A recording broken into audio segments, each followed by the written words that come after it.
This video is sponsored by Squarespace, the all-in-one platform for building your brand and growing your business online. Hey everyone, welcome back to Reissued. If you're new here, my name is Andrew. Last week, my parents and I were down in Florida working very hard on my sister's bedroom makeover. If you haven't seen that bedroom makeover video, be sure to check that out. So the day before that room needed to be finished with just a couple projects left, I decided that we should take a break and go thrifting. Partly because we had a couple things that we might be looking for the room, and partly because I love to go thrifting whenever I travel. You never know when you're gonna find some great finds. It's also a great way to learn a little something about the place that you're visiting, kind of like digging through someone else's trash. And on this thrifting trip in particular, I got some new ideas or was able to visualize existing ideas for projects and spaces in my house.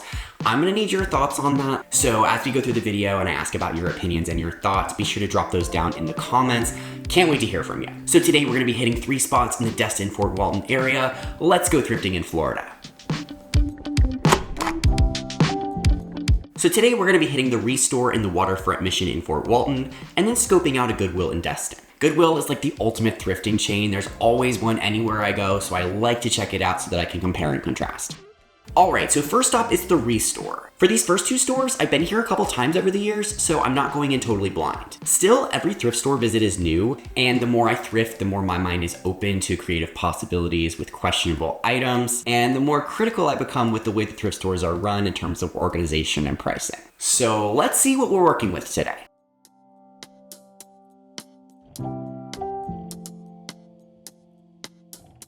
Right away, we have Florida vibes for sure. This baby wasn't for sale, but I appreciate the contrast between the quality ceramic with the kitschy subject. And the stereotypical Florida vibes continue with a lot of resort type furniture. That makes sense for this area. At least these are in really great shape and the prices seem fair.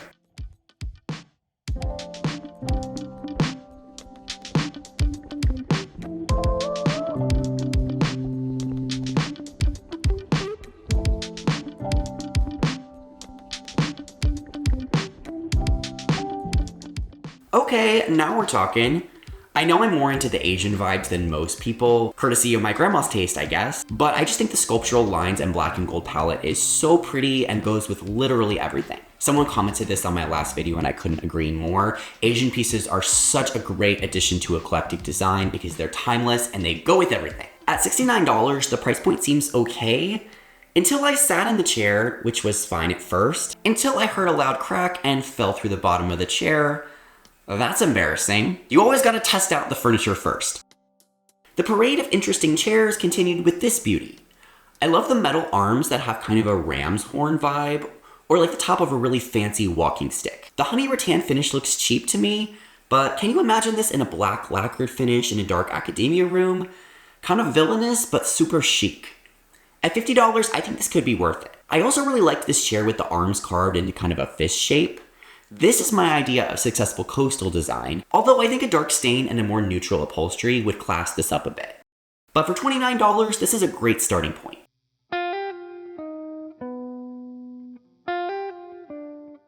Okay, now we get to the barrage of antique vanity, dresser, dry sink with mirror type pieces. I've been seeing these pop up everywhere in my local REISSUED stores over the past year or so, perhaps as a part of estate donations.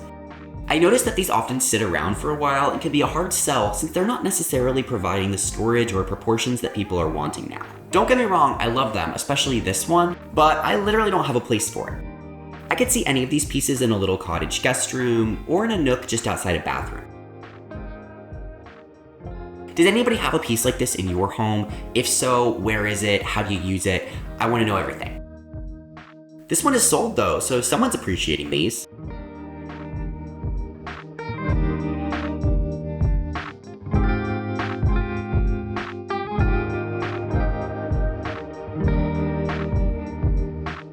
Maybe this price point at a whopping $350 is part of why these hang around for so long. Anybody know what this is? Looks kind of cool.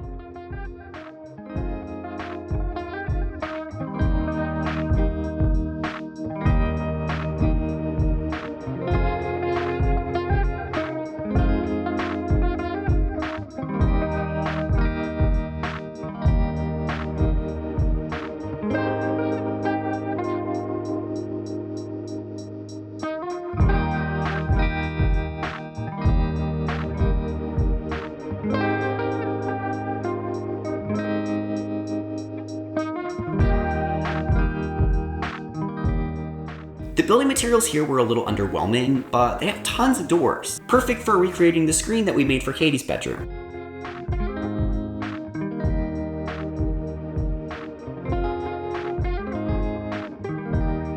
If they had multiples of these window inserts, I would have picked them up for the loft bedroom, since we're wanting more screens in that space. This day of thrifting was the day before the final day of Katie's bedroom makeover, so we were still thinking about options for the floating shelf on the big blank wall.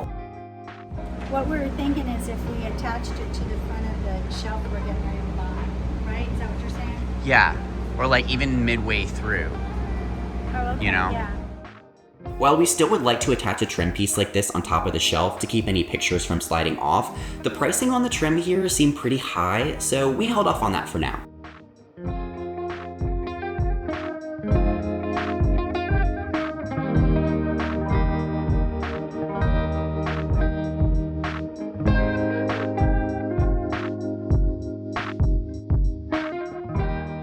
At this point, we were also unsure of whether the sconces were fixable for the bedroom, so I was keeping an eye out for other options. These are okay, but definitely need a paint job and new shades, and feel very hotel-like, and not in a good way. So it's a good thing my dad was able to make the ones we had already work. So as my dad watched Judge Judy, my mom and I headed out without making any purchases. Now, everywhere I go this year, I've been keeping an eye out for thrifted pieces that could be integrated into gifts. Holiday season is coming up on us real fast. I'm always looking for glassware or frames that I could put unique artwork or photographs in. But if you're looking for exciting and unique gift ideas without hours of thrifting, head over to my website, which I made with Squarespace, which is the sponsor of today's video. Squarespace is the perfect platform for creating a website to sell your products online. When I'm busy creating, packing, and shipping, I don't have time to spend forever creating new product listings or managing my customers. So I chose one of Squarespace's beautiful templates, customized it to fit my needs, and got my website up and running in no time. Squarespace's tools allow me to showcase my products and customize my product listings with images, related products, and add-ons to help streamline the customer experience and help me make more sales. So check out squarespace.com for a free trial, and when you're ready to launch, use my code REISSUED for 10% off your first purchase of a website or domain. Thank you so much to Squarespace for sponsoring this video, and go check out my website reissued.studio to get your gift shopping started. I really recommend the art card sets. I think they're a beautiful gift, they're affordable, maybe you keep one set for yourself, I don't know, go check it out. Okay, stop 2 today is the Waterfront thrift store. I'm pretty sure this is where I got my favorite leather jacket that I wear all the time, like 5 years ago, so let's see what they have today.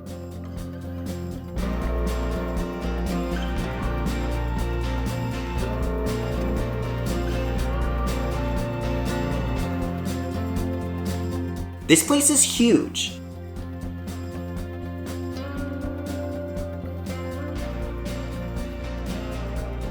Right away, I made a beeline for this floor lamp, since I tend to be drawn to globe light fixtures as a whole, and it's unusual to see one as a floor lamp.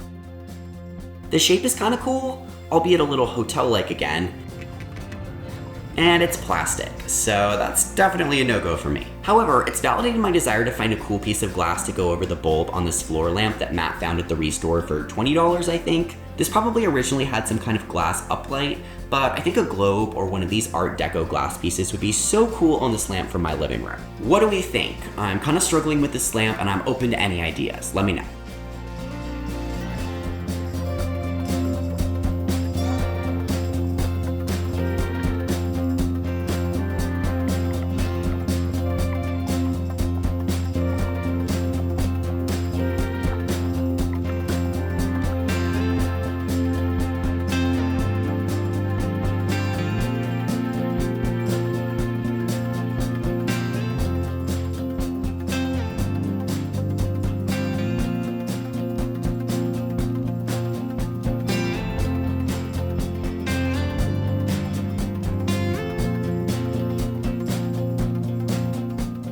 Housewares was pretty disappointing here, and I was struggling to find anything interesting to show you. I mean, these books are kind of cool, but I'm used to 50-cent books at my REISSUED, so $5 per book feels like a stretch for a book that's mostly just for show.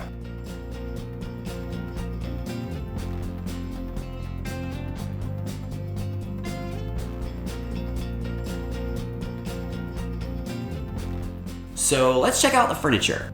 And this store actually had a lot of interesting options. First, I thought the shape of this table was super unique. I've been thinking a lot about creative layout options with more angles besides your standard 90 degrees, but that often can feel like a waste of space with weird gaps in between the furniture. So a piece like this makes uniquely angled layouts possible without those gaps. Very interesting. The finish on this isn't great and I don't see a price on it. I think a lot of the furniture in here had just come out and wasn't priced yet, but this was more of an idea piece anyway. Same for this little stool.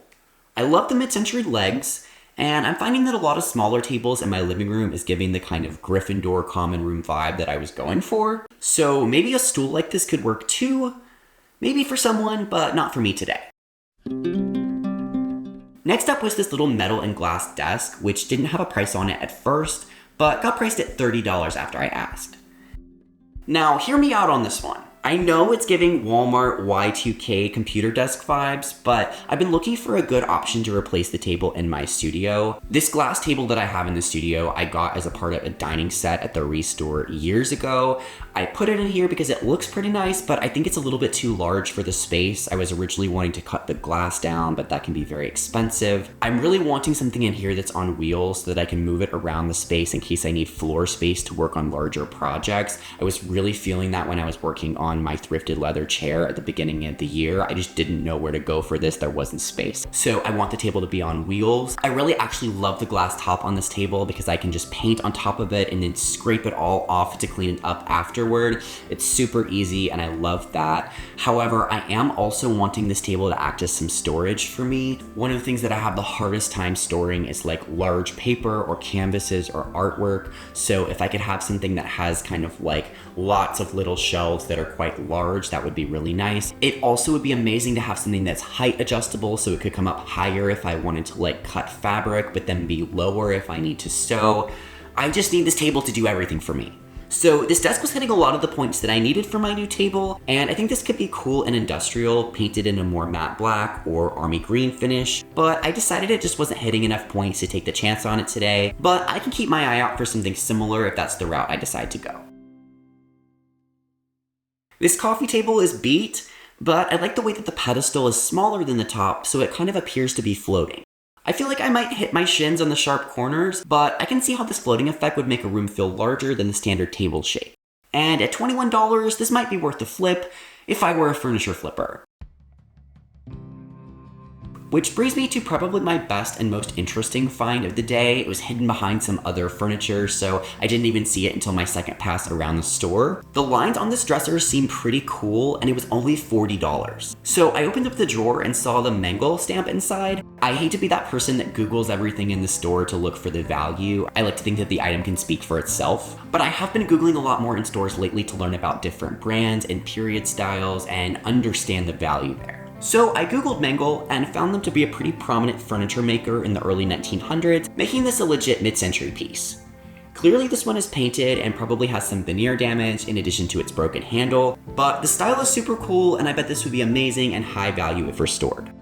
But I don't have a place for it and I don't really need any extra projects right now, so we'll let this one go to another lucky shopper.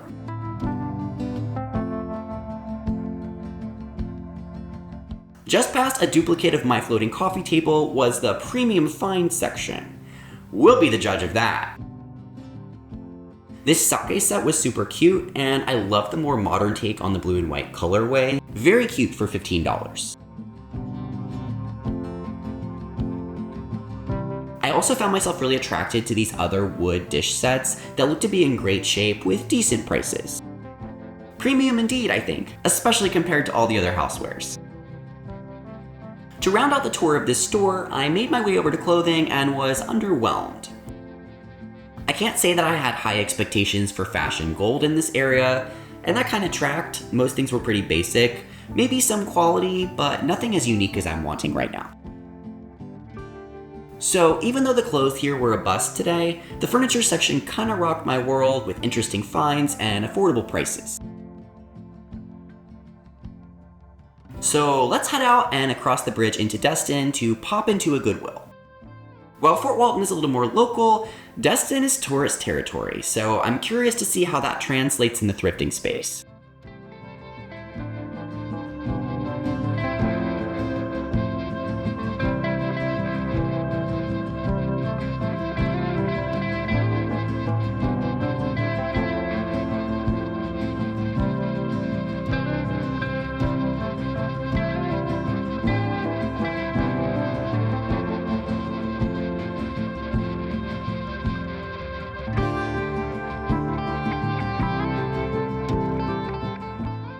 Right off the bat, we're off to a decent start with some decent clothing finds. The prices are a little higher, although that's not uncommon for anything with a name brand in most thrift stores these days, so I get it. Not bad, but not for me today. And now, introducing a taste of tourism. So many of the finds in here were either likely purchased product for resale by Goodwill to hit that tourist beachgoer customer, or tacky beach decor with on-the-nose ocean themes.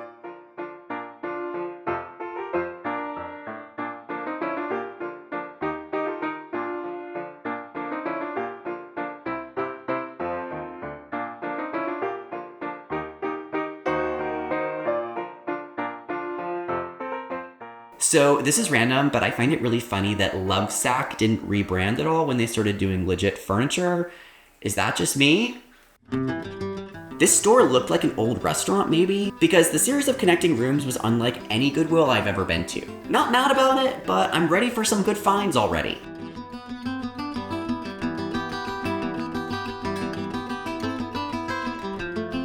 That's really cool. I've never seen that before. Looks like it might have been a handmade job. Looks like a lampshade I made. Looks like it got broken here. Oh, fixed it? Fixed Yeah. it, but it's still really cool, right? It's pretty cool. $6. I don't know if I love it, $6. Lighting was perhaps the most promising area of this store, with some decent shades and this metal mesh black lamp. I'm sure this came from Target at some point, but I think the matchy shade and base and ghostly transparency is actually quite chic. Maybe a little rub and buff to give this an antique gold finish. Am I crazy for liking this?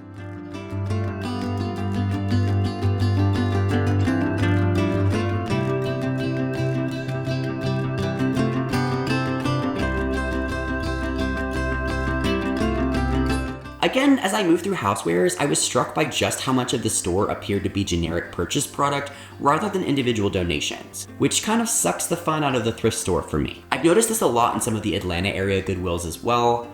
What do we think about this? Is a good deal, or would we rather not see consistently restocked identical items at the thrift store?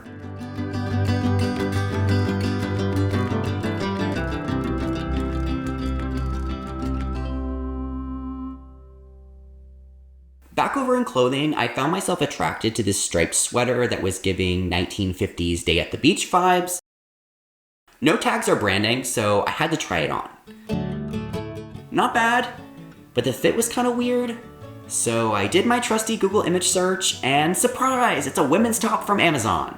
I don't really care if it's women's wear at this point, but that definitely accounts for the weird fit. What do we think? You didn't have a green one. I kind of like it. Yeah. You don't sound so... I think it's pretty. It says designed in Italy. I don't know what that means, but I think it's cute. Yeah, it looks small. Yeah.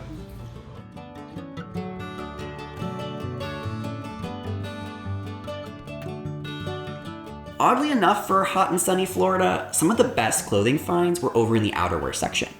This leather coat was actually pretty cool, and although I hate to cut it apart, I'm looking for thrifted black leather to make an addition to my black leather jacket chair, but not for $30. So yeah, I found the store to be pretty underwhelming and probably wouldn't come back here for anything except clothing.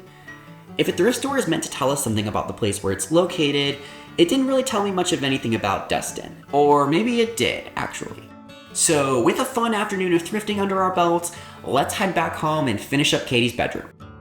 Alright everybody, thank you so much for joining me on this little thrifting outing with my parents. No purchases this trip, but a lot of really interesting ideas. I can't wait to hear what you guys have to say down in the comments. If you want to see more Thrift With Me videos like this, be sure to hit the like button. If you know of any regions that have particularly interesting or exciting or affordable thrift scenes, please let me know. I really am enjoying traveling and seeing thrift stores in different places, so maybe I can make a little trip if you have some good recommendations. Thank you so much for watching. I'll see you guys soon.